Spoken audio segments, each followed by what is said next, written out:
numerous local businesses have names that reference the bard's works, adding to the town's funky vibe. Tourists and creative types travel here from all around the state of Georgia and beyond. This includes brides, who see Cymbeline as a fun place for a destination wedding that won't break the bank. Fortunately, they and their guests like to rest their heads in quaint rooms rather than chain motels. Fleet House definitely falls into the former category, being a pristine 3-story Queen Anne house with a green and yellow color scheme. Add immaculate landscaping, thanks to my gardener, Hendrix, and the place is perfect for intimate outdoor weddings. While I've been to my share of trade shows over the years as an attendee, I had never been on the other side of the booth before Veils and Vanities, so this was definitely a new experience. My buddy, Roxana Quarry, was the one who had convinced me to give the show a try.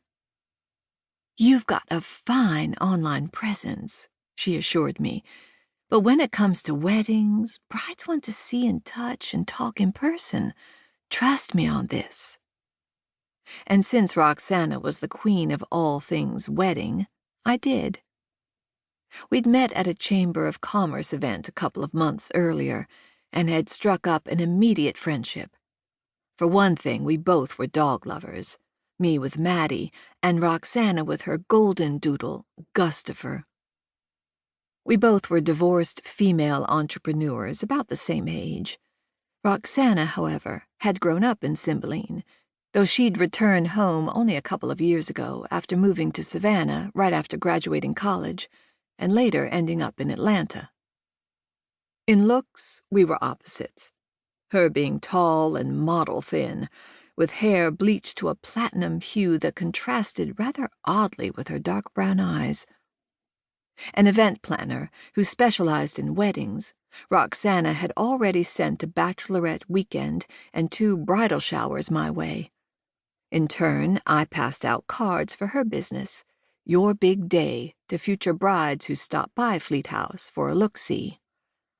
And both of us never hesitated to recommend our mutual friend, Gemma Tanaka, who, with her husband Daniel, owned Peaches and Java, the nearby diner/bakery that catered for my B&B. But Roxana's enthusiasm for everything bridal wasn't limited to individual weddings. She and Virgie Hamilton, the 60-something owner of Cymbeline's sole bridal shop, Virgie's Formals, were in their 3rd year of showcasing all manner of local businesses related to the wedding industry. Their seasonal expo, hosted in both the spring and the fall of each year, was now a Cymbeline tradition. And not even the fact that the event was held in the gymnasium of the local high school took away from its professionalism.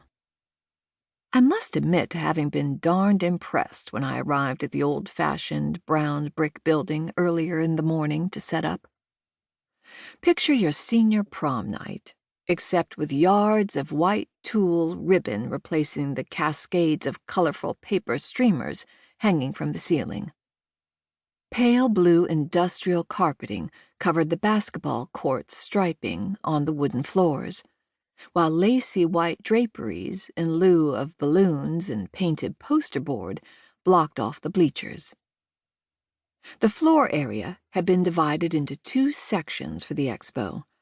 The first half, as you walked in through the gym's double doors, was the vendor area where I had my booth. There, 3 rows of white-clothed tables featured everything from flowers to jewelry to cruises to makeup.